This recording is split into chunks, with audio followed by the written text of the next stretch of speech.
Hello ladies and gentlemen, boys and girls, welcome back to another live episode of The Best Version of You. Today I am joined by these two legends on my right. We've got Dan and SJ from a fantastic business called All Call Signs. Now, I've been trying to get these guys on the show for ages. They've been quite busy, obviously I've been quite busy. They've been out getting awards and stuff like that, so I thought it was a great time to finally get them on and explain everything that they do.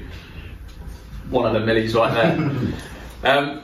So, bit of a brief background.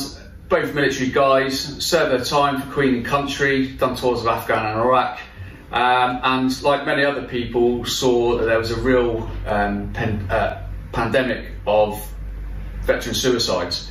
This led them to open up this amazing business called All Call Signs, which they're going to talk a lot more about as we go on. But what they try and do is try and curb the amount that happens. Again, they'll explain how they do that. So, obviously, Dan, SJ, welcome to the show, firstly. Thanks for having us, mate. It's really good. Finally got to pin us down, didn't we? Yeah. Just for the benefit of the viewers and the listeners, if you could just share like a bit about your military background, because you're both in the same unit, the 2nd Battalion? 2nd Battalion, Princess of Wales Royal Regiment, yeah. So I joined in 2003, just as we decided that we were going to go and take on the whole planet all the time. And I did 10 years, was medically discharged in 2013.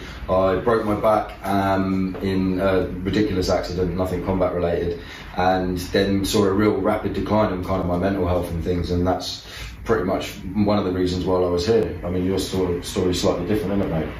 Yeah, so I served 5 years, served in Northern Ireland, so yeah, joined. You were in unit when I joined. Yeah, mate. You were still enjoying it, still in unit when I left, so yeah. It was an interesting time, but I was compassionately discharged after a period of poor mental health, so have experience of both poor mental health in service and also outside of service, which became very kind of pertinent to setting this up. Yeah, so it's like immediately you share that like same bond of going through poor mental health problems, being in that system, probably seeing like where things could have been done better. You had your own opinions on that, and obviously it's great that you obviously share that bond, not just from a military perspective, but also for wanting to help others like overcome kind of stuff that you've got to go, because it is a very, very terrible thing to go to, like when you have like severe levels of mental health conditions. I've said to many of the listeners and the viewers in the past, like me doing this podcast, for example, doing the coaching, doing the speaking, stuff like that, that's my therapy for the terrible things I've unfortunately witnessed. And mental health is a strong place in my heart, and again, which is why I wanted to get you guys on the show. My best friend took his life 2.5 years ago, just in the sergeant's mess, like totally out of the blue. It was kind of alcohol related as well, but there's a lot of underlying problems, and that's the issue. And this is the great work that you guys do, is like really kind of showcases that. So run us through sort of like some brief things in the military that you both kind of went through that, you know, led to these sort of, you know, having these sort of mental health problems. I mean, don't need to go into graphic detail in that, but you know, was it particular tours, or was it just sort of like just one thing after the other? Yeah, so for myself, I did 2.5 year residential in Northern Ireland, did 6 months in Iraq on Telic 5, and for me it was Afghanistan all day long. It was the events that happened in Afghanistan, in Garmsir. So as well as being like a commander out there, was like a patrol medic. So a lot of mine was kind of trauma based, like your mates, locals, things like that. So that's really probably months after coming back was when I started to show signs and symptoms that I didn't pick up for like years later, which we'll see from loads of people, and we see it day in, day out, don't we, that it takes like many years before you're kind of self-aware, I guess, that hang on, there's something not quite right here. So for me that kind of manifested in drink and drugs in a big way, and I ended up standing in a dock looking down the barrel of like 6.5 years, and that was kind of my sobering, like, yeah, you need to sort your life out, kid. So yeah, that was for me. Yeah, I guess for me it was, I went into the military with poor mental health, so that's kind of another thing that we've campaigned on and stuff, is kind of better screening and understanding of kind of things that are you know, affecting people before they join. But yeah, when I joined, I was not really that well, and that probably should have been picked up sooner. I spent a lot of the time away, isolated, depressed, just generally low of mood when I was serving, and it wasn't really picked up for what it was. And I doing silly, stupid things, impulsive things, just making poor decisions, which when you're in the military just passes off as a fun Saturday night. You know what I mean? It's very, very easy to mask. And it's only when you do get out and you look back and you go, well, wow, that probably wasn't a really good decision. Yeah. That wasn't something that was good to do. I can't believe that nobody else picked up on that and kind of saw that as a flag and kind of went, are you okay? Do you know what I mean? But I mean, we're really good now at picking up on those flags and those cues that people put out there and asking people that question, you know, are you okay? Is there anything that we could do to help? But yeah, for years it just went really quite unnoticed. And just do you think that's because it's so well documented now? Obviously the power of social media, just like really pushing it out there, good or bad, it's out there a lot more, isn't it? So, you know, casting back to then, do you think it was because not really people paid much attention to it, it was just kind of lip service? Do you think that might be a reason why that it was kind of missed? I think that's definitely a part of it. I think there was even more of a proactive just not wanting to kind of recognise it for what it was and just pretend it isn't happening. And it's the same as kind of drink. Like, look at drink. People always say you don't have a drink problem when you're in service. The problem starts when you leave, because sinking 10 pints on a Friday night is normal when you're serving, but it's only when you leave and, you know, your civvy mates want 2 and then go home and you go, well, why am I the only one still here, kind of thing, that you recognise that is a problem. It's the same for kind of poor mental health, making impulsive decisions, doing silly things, isolating yourself. All of those things seem like business as usual when you're serving. It's only when you leave that you realise, okay, maybe there is an issue here. And I think in general we've got so much better both within the military now and outside of it, at recognising poor mental health, recognising when there are issues. And a lot of that has come from awareness and people kind of stepping up and sharing their lived experiences of poor mental health so that other people can identify when they're having issues and come forward sooner, rather than waiting for that massive kind of meltdown crisis before they come forward and say, yeah, I'm not good. Yeah, and I mean, one of the key things that you guys do is you have like your beacon alert, don't you? So when a veteran goes missing anywhere around the country, you've got that sort of reach to be able to really lower, you know, the chances of them taking their own life. That's the key moment, isn't it? Yeah. Like it's just that window, isn't it, of when they're at their utmost pain, that they're at their wits' end, and that they feel that they're not enough. It's that moment, isn't it? That it's just trying to get there and do something about it in that key moment, whether that's, you know, unfortunately, like people hang themselves or people taking overdoses and stuff like that. It's just trying to get that window, and that's, I guess, what people are trying to do worldwide, isn't it? It's trying to get there at that point or before it. So what you guys are doing with the beacon alert thing is like unbelievable. Just talk us through like how that actually works. Like, so do you get a call from somebody, or do you just get like, you know, a text or a message saying this person's gone missing? Like, just run us through how that kind of works. So the idea came about from a very similar experience to you. So someone who we served with, who then went on to serve in an SF unit, kind of bigger, larger than life individual, Danny, took himself off and was missing, and it hit social media and they were like, Danny's gone, he's like off grid, or Charlie 1, as people used to say. And we rallied round as a unit and as a veteran community, and we got together and put a search out for him, and unfortunately after 3 days he was found to have been passed, and he had taken his own life. And that's when we really had a conversation. There's kind of a load of misconceptions with police that they can't get out within 24 hours, or they don't act within 24 hours, and we were really aware that kind of like the thin blue line is only getting thinner, like numbers are falling short, and that's where the concept of beacon came about. So in essence, we get a family member or someone who served with an individual come forward and say, Joe Blogg's missing, been missing since this long, this is the police reference number. And what we do is we use social media as a tool to make that individual viral. And I think numbers nowadays, between 1 and 3 million people within 24 hours have visibility on a post. What that does is it serves a purpose that you can't get on public transport, you can't go and take cash out, you can't go into a pub, you literally cannot go anywhere within the UK and wider without someone clocking you and pinging you and then feeding in information to us. Bit similar to like the hunted and things like that, what they do. They literally saturate everyone, make loads of noise, go really noisy, and it just limits your ability to move. Using police assets like AMPR, truck drivers up and down the motorways all over the country, and we can really get good, firm, quick steers on people and bring them in quite quickly. To date, I think, what numbers are we on today? 82, I think. 82 positive recoveries. 82 beacons launched. And I believe 76 positive recoveries, yeah. Well, that's amazing. That's an unbelievable like success rate. In about 18 months. Yeah, but again, in 18 months, that's a fairly short period. And we're only looking at the veteran community, aren't we? Yeah. Which that's actually quite... Veteran and serving, but yes. Yeah, that's quite significant numbers as well, really. So, I mean, kudos to you guys. Like, that's exactly why I want to get you guys on the show and to showcase like the importance of what you guys do. I mean, we've got other friends who have mental health problems that potentially don't go down that route.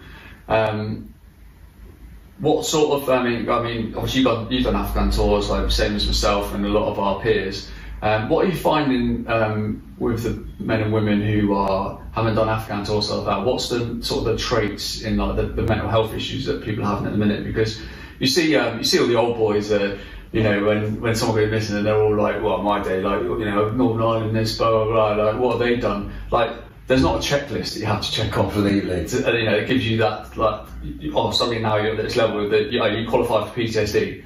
You know, I've actually had a coaching client in the past that has got PTSD from watching their kids being born. Yep. You know, it's trauma, isn't it? Yeah. Like, what are you finding nowadays with the young men and women who haven't experienced Afghan or Iraq, stuff like that is the key drivers, the mental health problems? I guess we're really trying to change the narrative in the serving and veteran communities that mental health doesn't have to be mud, blood and guts. Doesn't have to be PTSD. PTSD almost seems to be the spicy one. Or like, it sounds crass to say it, but we have seen people that are like actively kind of seeking it. But there are things like adjustment disorder, anxiety, depression, things that happened in people's childhood, things that happened like bullying in units. It doesn't always have to be combat related. And we're kind of trying to broaden that horizon and try and make people aware that mental health's truly indiscriminate. We get people walk in the door all the time like, oh, can you help me? I haven't deployed. Yeah, absolutely. If you've got mental health that's attributed to your service, then we're here for you. Yeah, we've had, unfortunately, beacons that have, you know, we've not been able to get to in time and they've taken their own lives from people that have never deployed. We've got people on our books right now that have never left training but are still suffering from poor mental health. So it's as much as, yes, there is definitely an increase in risk the more you're kind of exposed to trauma, and that happens a lot more on tour. So we're seeing a lot of people come through now from Afghanistan and Iraq finally kind of reaching out and saying enough's enough, I need to kind of get some help here. But really, mental health as a whole, as Dan said, is really indiscriminate and it can affect loads of people in different ways. And a lot of time, actually, you'll find that it's something that happened on tour or on camp that is not the main driver of the issue, but it's exacerbated an issue from previous trauma. So something that could have happened in childhood, something that could have happened in their younger years before they joined, something has triggered them and kind of gone, okay, that's kind of brought back all of these feelings and this is making me feel this way. It's finally time to reach out and get some help. So we're you know, very early doors when we set this up, we changed our language from talking about combat associated mental illnesses to talking about service associated mental illnesses, because we wanted to kind of put that umbrella over everyone and make sure that everyone understands that we're not just here for you if rounds have been going down flinging across your head and that's kind of put you in a bad place. Whatever it is, as long as you've worn uniform, we're here for you. Yeah, that's absolutely remarkable, mate. And with the sort of levels of mental health that you're talking about, and you touched on it there, a lot of it can be down to the environment that people are brought up in and those triggers. But I found just from looking in and the amount of talking I've done to people, just, you know, off records, one-to-one, just being their shoulder, or pulling up a sandbag, as you say, right. Is that it's often the environment that they find themselves in when they leave. You know, and you often become a product of your environment, don't you? Yeah. And you find that they've gone from a really robust, like, you know, socialising unit, for example, to then into an environment where they just might be occupying a little office cubicle and stuff like that. And it's that adjustment as well, isn't it, that often strikes at the heart. And you know, they're suddenly having to pay all these bills that they didn't have to pay. Completely. A lot of that time, do you find that triggers off with a lot of like veterans who have done a bit of service? Yeah, transitioning and adjustment disorder are huge within kind of like the military at the moment, and there's kind of two arms of that. Like you people that kind of leave before their 4-year point are typically quite high risk, but also the guys that joined at like 16 spent their formative years in the military, and then they're getting out at the end. And like you rightly say, you pay reduced bills. Like when we joined, you didn't have none of this pay as you dine. Like literally, you could go out on payday, smash everything, and you were squared. So it doesn't particularly teach you great kind of money sense. You lose that camaraderie, that kind of banter within the wire, and then you come outside and it seems like a bit of an alien environment. People don't understand the way you talk, they don't understand the way you are. You've lost that brotherhood community. And that's really why we started our Chat Now function as well. So we've got 500 veteran volunteers that man a network. At the press of a button, you could be paired with one of them just for peer support. They're not professionals, they're not experts in what they're doing, but you can provide that in the wire kind of naffy gossip banter outside. So you could have one, you could have 15 if you want, but it just provides that. And that's all the way from I'm getting out, I've started a new job, no one really understands me. Like I called someone a mong the other day and they looked at me like I was like absolutely abhorrent, all the way to, do you know what, I think I'm starting to circle the drain a little bit, I really need some help. And we've seen that really well taken, haven't we? What do you reckon the figures are at the moment on that? Yeah, high. Yeah. So between 50, 70 to 100 people coming in a week to have those conversations, and we don't have any visibility of it. I mean, you wrote the code. Yeah, it's a layer that sits over WhatsApp. So once the connection is made between the person that's low of mood or just needing a bit of a hand to the person who's volunteered to be a listener, that's between them. And the way that it works differently to a standard call centre is that once you've made that connection, once you're connected with that person, you stay connected. So that person can reach out to you as much as you reach out to them. Make sure that you're okay. So if I had a conversation with you tonight where you've kind of expressed that you're low of mood, you're not feeling very great, a lot of stuff's going on, you've got a lot of stress in your life, then tomorrow I could check up on you. I can be like, how you feeling after last night? You seemed a bit tense. And you'd be like, do you know what? Woke up clear head, you know, last night I was drinking, today I'm clear-headed and I'm okay. Or, yeah, still not great. And in which case we can continue the conversation and continue to give you support. So that's the way that it works different. There's loads of services out there, but let's use the Samaritans as an example. So you call today, you speak to Mandy, you call tomorrow, you speak to Sandy, you call the next day, you speak to Andy. And you have to retell that story again. You have to explain what's wrong with you, kind of why you're feeling this way, what's led you to kind of reach out for help. Whereas with us, once you've made the connection, that's you two then. And if you need to, if you want to speak to someone else, then you just go through the chat function again. Yeah, and you get someone else. And no, I totally get what you're saying. And majority of veterans and even serving people would have experienced that in the past, that having to repeat yourself again. Because a lot of the physiotherapists, for example, and a lot of other sort of specialists are on 6 monthly rotas, isn't they? So I found that myself after having you probably would have found it your back problem and that. I mean, you lose that relationship, and then you feel like you're starting again all the time, don't you? So yeah, I think that's a cracking idea what you've done there. You've kind of seen the signs early of what not to do. Completely, and that come through our own treatment, really. Like I sat in front of a therapist, like newly qualified, and no fault of her own at all. But then we started getting into it, like anyone that's been through like CBT or talking therapies. And like by the third session, when you're getting into the spicy stuff, and I sat there and I started telling her about some of my trauma, and I looked up and she was physically moved. Like she didn't know how to handle it. One, she couldn't relate. Two, half the language I was using was completely alien to her, and she was physically moved at the end of it. And I was like, are you okay, hun? Like, let's give you but it became apparent, and through conversations, the best person to talk to you about it is someone who's been there and worn uniform. You find them relatable, they understand the language, and you're more likely to open up with someone who's been there. If you're like, I was on Herrick 9, I was on Herrick 8, boom, do you know so-and-so? Boom, you're into it, and it works. Yeah, and I find that myself, and I've talked about that a lot with, without shooting these specialists down, that have, spent years and years through like medical schools and psychology schools and stuff like that. I think this niche, this veteran niche, is exactly that, and I think for them it's a bit of a minefield, like, excuse the pun. It's because of what they go through is totally different from what anyone else goes through, so especially with the combat related stuff. Yeah. And people who do Afghans or Iraqs, and then even Northern Ireland vets and that still suffer, even Falklands, like. Yep. And yeah, I mean, sometimes all the certificates across your office in the world may not help certain types of people, and then certain types of people need that peer support, that ability to be able to pull up a sandbag and chew the fat with somebody who knows what they're talking about and is 100% relatable, because you know you can sit there and say, like, try and make Johnny feel good with what you've been taught in university and stuff like that. But I think it's a very niche subject, so things like this, what you guys are doing, and the mental health support charities now are vital and really vital. What's the support that you obviously you give the guys? I mean, what's the longest you've had to work with somebody before coming out the other side?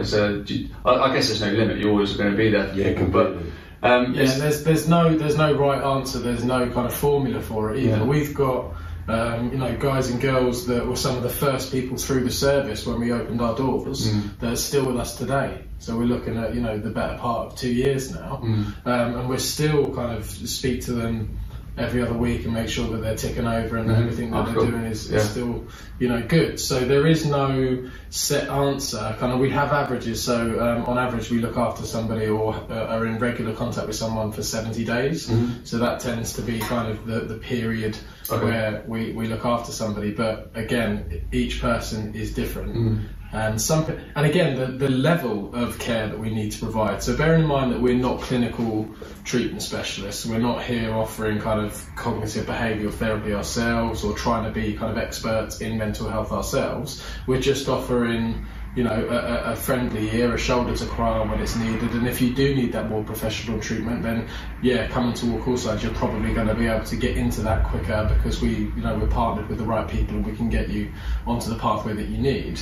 But a lot of people, we might speak to them once a week and it's just a half an hour chin wag. It's just a chat to make sure that they're okay, a sounding board so that they can let us know about kind of the stresses in their life. We can kind of offer some advice or some, from our own experiences and things like that. But there really is no set time limit. And we offer, we talk about it as whole life care. So if you call us today, we're not going to start a stopwatch and say in 6 weeks you're somebody else's problem. Do you know what I mean? Yeah, for as long as you need us, and happy to be so. And I guess that's another way that we really differentiate ourselves from anyone else. There's no time limit on how long you can be under All Call Signs care. We'll look after you for as long as you need. Well, in terms of actual personal reaches and people coming through your actual door of this place here. You find that it's mainly people in the Portsmouth, Solent area. Are you getting people coming as far? Yeah, we have people travel quite far, don't we? Yeah. So north of Hampshire, your Andovers, your Aldershots. We put on a 10k run to raise money for us last year, and someone drove from Wales, someone come from Swindon. People come all over. It's fair to say that our biggest reach is over our social media platforms. So if you were to club our social media platforms together, we're probably reaching over 100,000 people at the moment. Probably typically see around about 3.5 million reach a month on Facebook alone. So we're getting the message out there to people and just trying to change that narrative and get people to abolish the kind of man up culture and things that have been so damaging to military personnel over the years. Yeah, no, that's brilliant. And I was actually on the phone to my mum on the way here, and she was like, "What are you off there for?" And I told her I was coming here. She's like, "I've been following them guys since day one." It's gleaming. I guess the interesting thing for us, when we opened up this kind of physical space, we really didn't have any expectation of what it was going to be like, because we went from being kind of phone, online support to phone support to physical presence. So we really didn't know what to expect. And we're sat here, this table is kind of where we sit 5-6 days a week and just wait for people to come through the door and just see what they need.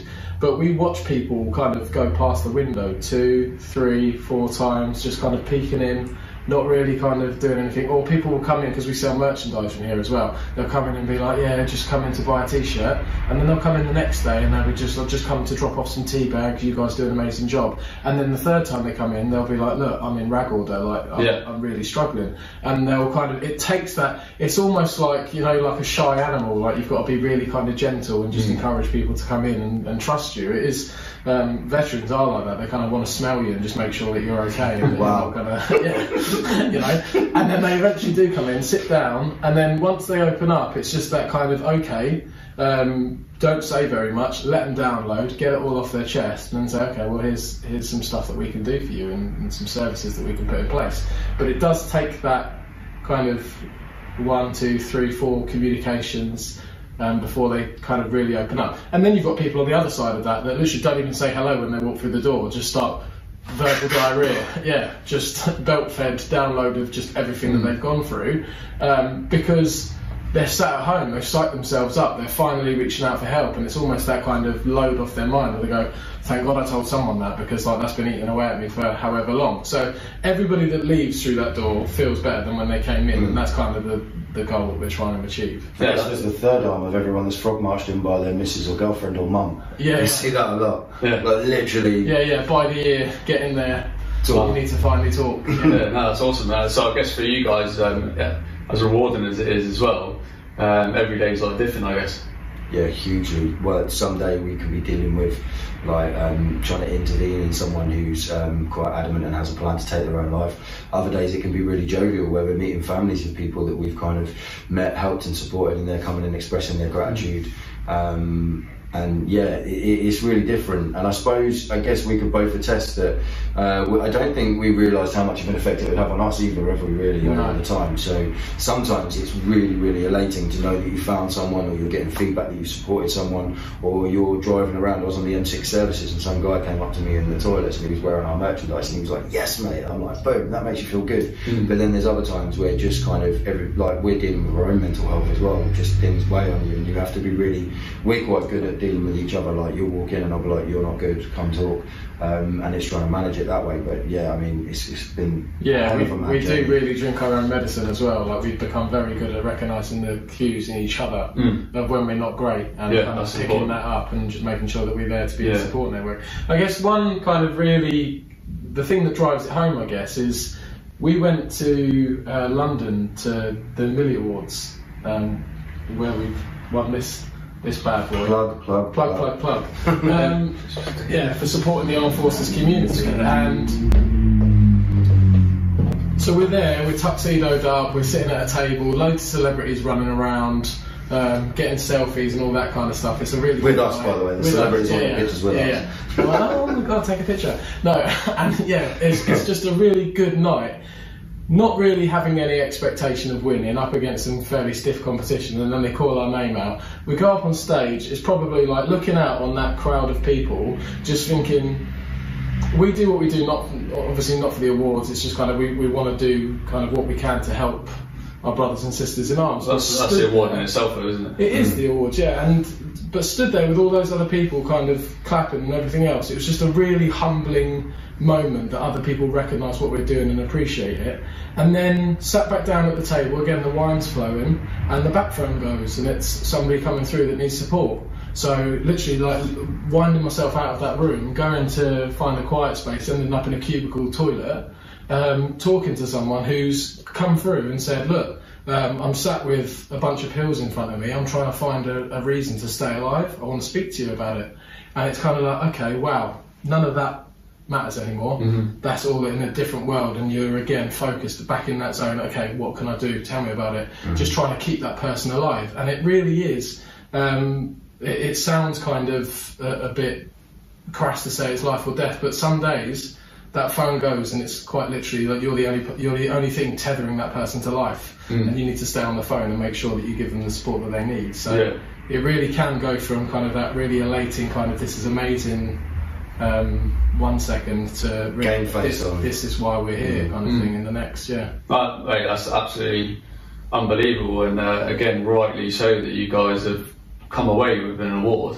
But what you just said there, like regardless of where it was, At what point, obviously, when somebody calls you and they tell you that they're at, that they're at their end and they're just like, this is it.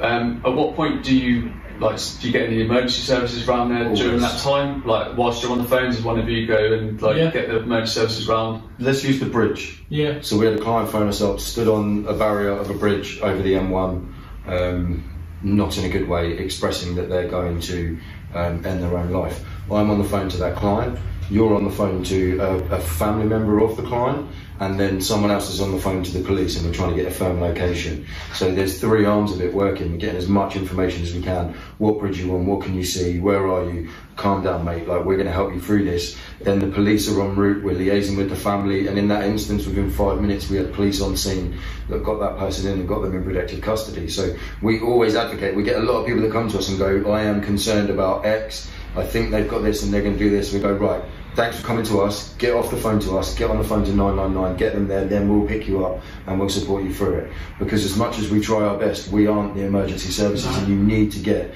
999 involved every single time. If you feel there's a threat to life or someone's safety, 100% all the time, go with the nines. So when it comes to suicide, a lot of people they have a question mark over that. Is this something that I call the police for? Absolutely. If you think there's a risk to life, you need to get on the phone straight away to 999. Where we differ from some other services that are out there is we are interventionary. So if you call us and we believe that there is a threat to your life, we will do everything that we can to keep you alive. We will work against you if we have to keep you alive. Yeah. So there are other services that will stay on the phone while you take your own life and give you support right up until that moment. We're not those people. We are going to do everything that we can to make sure that we get you home to your loved ones, because we know from personal experience now what it means to lose someone in those circumstances. It is a ripple effect. Completely. It doesn't end your pain, it defers it to your loved ones. Yes, of course. And if we can stop that happening to 1, 2, 3 people, we've done our job, you know. And that's what we're aiming to do. We said that when we. That was our initial moxie, wasn't it? Let's save one life, and within 2 weeks we were like, okay, what's next? Yeah. Next one. Yeah. And it's kind of, we do operate that motto. So well, I guess there's a lot of lessons learned though each time, isn't there? Completely. And you can kind of compile a portfolio, so to speak, of like SOPs, like which I guess help build your business and what you're doing all the time, like just to getting bigger and bigger. And it's important to know as well, like outside of the emergency services, no one was doing this before, so it's not like there's a handbook on how to do it. We're learning as we go. We're really trying to kind of pave the way and kind of create something that other people can emulate up and down the country to try and prevent loss of life. So every day's a school day. We come in, no 2 days are the same. Absolutely. Really, no 2 cases are the same, especially where suicide's concerned. Yeah, of course. So we really just, we're learning as we go. Over the last year and a half, we've become pretty good at it, to be fair. And I guess that's where it comes with picking up like police forces. We've been out on physical searches, so with Beacon, we can go out and put troops on the ground. We get volunteers in the veteran community who all have relatable skills. Search trained, know how to cover ground, can take direction. We've had police turn up and be like, what are you lot doing? And we're like, if you go and sign in for the ops log over there, put your details down. I've got 16 teams on the ground, they're all in teams. I've got safety numbers, I've got this running, and I've got a drone with thermal imaging above, and they're like, what? And we're like, this is a proper outfit, mate. And then that word spreads, and the next time there's a veteran missing in Hampshire Constabulary, the police are like, we need you guys.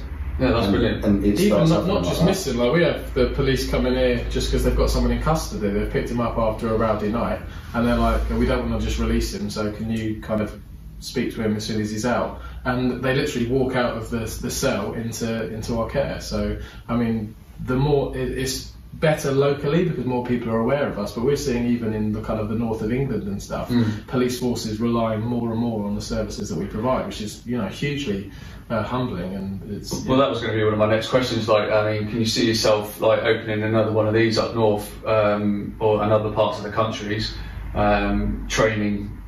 A clone of you two, pretty much to kind of run different branches now. Is that like the next step? I mean, at we've least got staff in Yorkshire already, haven't we? So we've got staff in Yorkshire that are managing. They go around. They're doing what we do here, managing the caseloads, going to events, getting themselves out there. And the grand scheme is to have one of these bases in every large kind of military garrison city, if not every city in the UK. Yeah, very soon. Anywhere where veterans settle, we want kind of boots on the ground and someone that is able to speak to them, whether or not it's a physical location like this, or whether it's or not it's somebody that goes to events and just having a caseworker in somewhere local where people know it where they are and they can drop in and have a chat.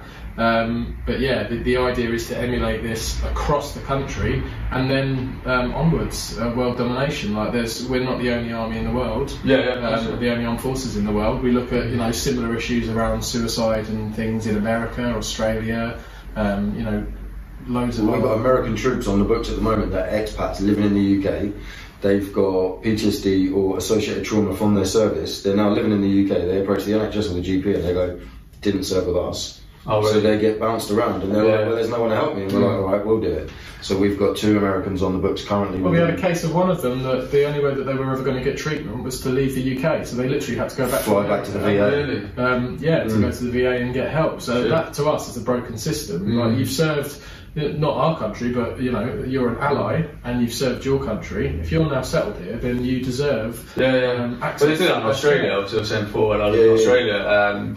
If you become a permanent resident and you left the military with your injuries and stuff like that, you immediately get this gold card, it's called, and if you've got an appointment, a taxi will pick you up from your house. Wow. And take you to your appointment, and you go and get private. If you need an X-ray or an MRI scan, something like that, you get it's done privately. Well, that's what we should be doing. It's fantastic. And so my granddad is 97 in a couple of weeks, Canadian infantry, he lives down in Bournemouth.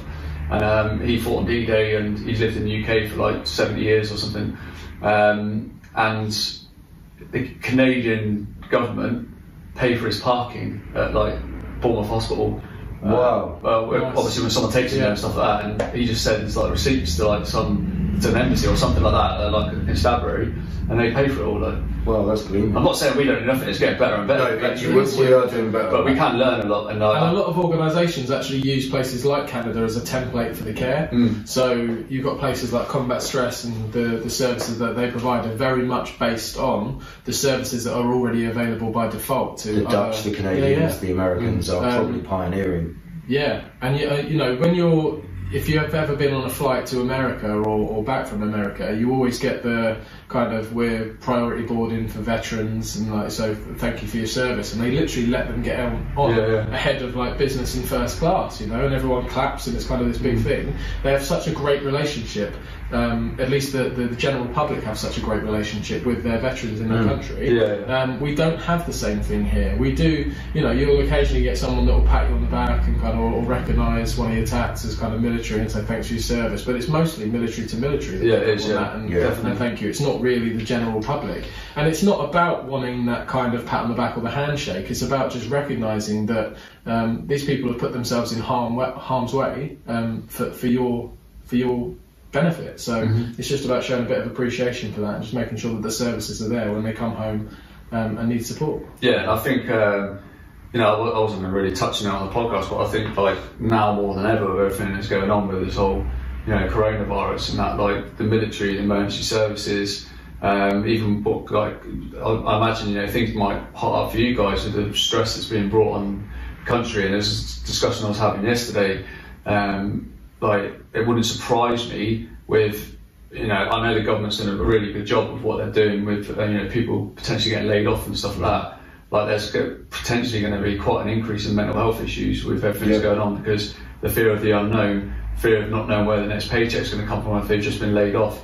And the pace of life nowadays is doesn't help a lot of the mental health problems, does it? And we were discussing this yesterday, so things could get quite busy for you guys as well. We've already seen a big upturn in the amount of people that are reaching out for support because they're anxious, they're isolated, they've got existing mental health conditions, and this is just compounding and exacerbating that. And that's why we've started trying to do things online to bring that isolated community together. Speaking to you a minute ago about your fitness program, that'd be something really, really good that we can put on the program and start educating people on now's the time to pay attention to your mental well-being more than ever. If you're going to be, let's say worst case, and we get locked in for a sustained period of time, managing your mental health, managing your mindfulness and keeping yourself active and fit while you're indoors is going to be paramount. Yeah, and if you look at kind of generally, like outside of coronavirus and outside of the current situation, if somebody came in here and said, what can I do to kind of manage my own mental health,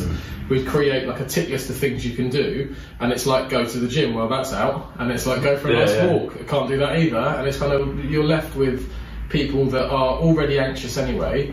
Now there's the fear and uncertainty of kind of, as you said, literally how am I going to eat, how am I going to kind of earn money, that kind of thing, to having lots and lots of free time isolated on their own. It's a hotbed for, you know, for mental illness, and you know, we've kind of already amongst ourselves said we expect our service to get busier.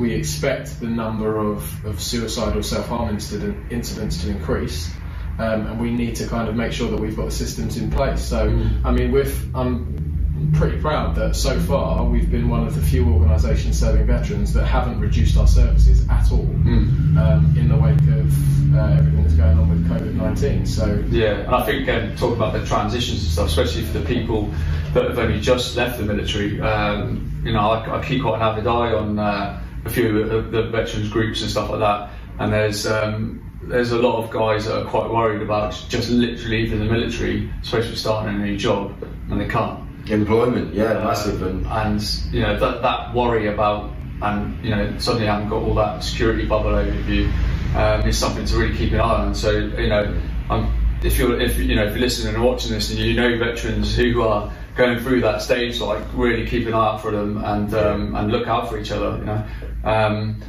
so you know, obviously what you guys are going to be doing is potentially going to be like fairly busy, and we talked about that. You know, trying to keep your mental health as fresh as possible, you can call it.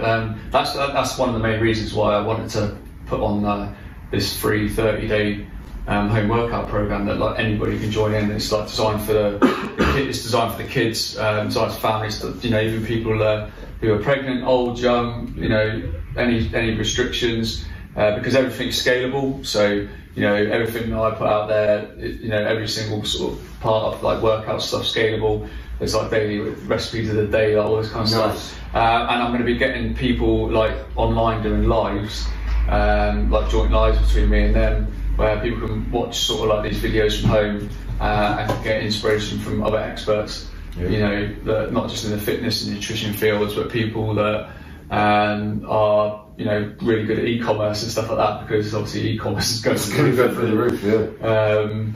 But yeah, so like again, it all affects that mental health sort of thing. So I think the more people like yourselves and that are really sending that message out to what signs to look out for, but how to obviously keep on top of that positive mental health whilst potentially in isolation and boredom, loneliness, all the rest of it. Try and deal with the kids being at home and like educating the kids at home and stuff. It's all gonna just ramp things up, isn't it? And when you realise you're not smarter than a 10-year-old.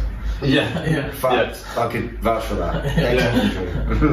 I mean, it's quite. I've seen a lot of people talking about that kind of stuff. Like, God, how am I supposed to teach my kids like simultaneously? I think a lot of the media has been negative around it, but just even changing the language. Stop saying I have to. Start saying I get to. Look at the positives that come from being 100%. Isolated. You got the amount of times in the last month or so I've gone home and there's a massive pile of washing. I've got no time for that, and I've just pretended it's not there. Now I'm at home. We're isolated. I can do the washing. I can kind of take a bit more time for myself. Quality time with the kids, decorate, things like that you can do now because you've got time. Yeah, and it's something I've been saying in my own groups that I run and stuff like that. Like, there's never been a better time in life to reinvent yourself. Yeah, I mean, 100%. Like, massively, mate. And that, you know, and actually working on yourself and having lived and been in different places in the world, I think our country is one of the worst for it, of like neglecting your own sort of personal development because you're in the moment and everything's 100 miles an hour. It's only when you go to other countries that you realise that our relationship with work is just so full on and toxic.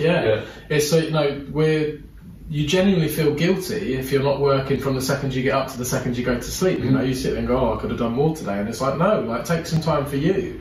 And as you said, like while you're isolated, just make the most of that time. If there's something that you want to do, there's loads of online courses. You know, you've got Udemy and places like that you can pretty much learn to do anything. go and do it. Take advantage of the time, especially if you're in a role where it's one thing if you're working from home, but if you're in a role that you literally can't work from home and you're just sat around kind of twiddling your thumbs, take that time to work on yourself, do some self-development. I'm going to take an online scuba diving course. Do it. Yeah. Online underwater carpet. Yeah. Awesome. Well, guys, I want to say thank you for obviously giving me the time of yours, you know, in your busy schedule for me to come down to your awesome setup you've got down here in Portsmouth. It's absolutely fantastic. You know, I've been looking forward to it for ages, and you know, I'm really proud for you guys that you walked away from the Millies with that award, and it's, you know, and rightly so. The things you do are just like unreal, like, and yeah, I'm sure the people out there listening and watching will tune in, find, you know, and see all the other stuff that you do now, and you know, you will continue to do. And please support everything these guys are doing, and you know, the support of the population is what helps drive, you know, not just the business side of it, but it's what helps lives, isn't it? Yeah, we've said it time and time again. We put a notification out there, but without the community sharing it, liking it, commenting it, it's nothing. Like, we wouldn't get 3 million views or shares without the audience and without the community supporting us. So I guess everything we do is down to them, and we wouldn't be here and be half as successful without our audience. And we hear a lot of kind of people use it as a negative a lot when they talk about veterans, and they say they find it hard to let go, they're hyper aware. All of those skills come in really handy when you're trying to save someone's life. So it's all about looking at the positives and taking that away. So transferable skills. So thank you to everybody that kind of contributes towards that and helps us save lives. I just want to say, anyone that is watching, if you're a veteran or service person and you are low of mood and you want to chat, head to allcallsigns.org, hit chat now button and someone will connect to you. If you want to access mental health service, give us a call. The number's 0330 320 1185. We're here. We're not going anywhere. COVID-19 be damned. We're going to be still offering the same service at the same level of support. So if you need it, reach out. Yeah, and I'll put all your tags, your websites, your phone numbers, everything in all the show notes anyway, and on my website. If you want to download on Spotify or iTunes and all the other platforms, just head to my website mrajroberts.com. I've got a whole podcast section there where you can download the episode, and it'll have all the details for these guys as well. But yeah, from me, guys, it's been an absolute pleasure. Thanks for having us, man. It's really good to finally meet you. This is exactly why I love doing the podcast, and especially doing it in person, because it's like my drug. Do you know what I mean? Getting real positive messages out there to people in the masses, and trying to help as many people as possible, like exactly what you guys are doing. And then the more people can get the message out there, what you guys are doing, you know, the better. But from me to you guys, I hope you enjoyed the show today. Please make sure you share it with as many people as possible. We want to get these guys the recognition they deserve, not just the Millie Awards. We want everyone in the country knowing what they've done.